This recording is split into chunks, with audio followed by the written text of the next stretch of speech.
Ысык көлдө картошка чирип жатат деген видео жарыяланды. Социалдык тармактарда ысык көлдө картошка чирип жатат деген видео жарыяланды. Анда дыйкан картошканын баасы Бишкекте 70 сом болуп жатса, ысык көлдө чирип жатканын айтат. Айыл чарба министрлиги картошкасын сата албай калган дыйкандардын арыз муңуна жооп берди. Министрлик картошка сатууга январь-февралда жакшы шарт түзүлүп, бирок аны айрымдар колдонбой койгонун билдирди. Январда Казакстан менен Өзбекстан бизден картошка ала баштагандыктан баа өскөн. Орточо дөң баа 35-40 сом болуп турган. Ошондо нарын менен ысык көлдү кыдырып, азыр сатып калгыла деп эскерткенбиз. Бишкектин ири базарларынан да орун берели, өзүңөр келип саткыла дегенбиз. Бирок эч ким келбей койгон, деди министрлик.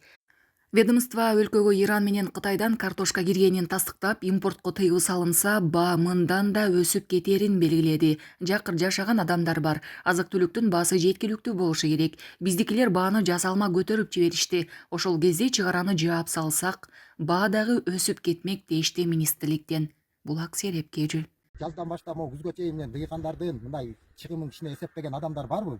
Ушу өтө жактан өкмөт тараптан кичине бир аз кызыкчылык болуп, ушу 1 гектарга канча картошка, эме канча чыгым кетет экен? Чыгымын эсептеп көргүлө да.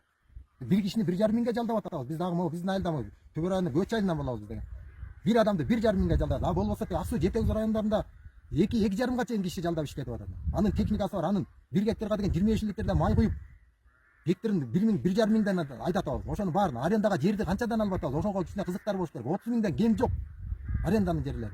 Эми ошо дыйкандын эмгектерин кичине бир аз баалаш керек да, кичине бир аз чыгымын эсептеп көрүп туруп, анан 28 март 2025 мына бизде картошкалар өтпөй жатат. Астын монтип чирип атыптыр. Мына ортодон Кытайда ачуу азыр алуучу жок.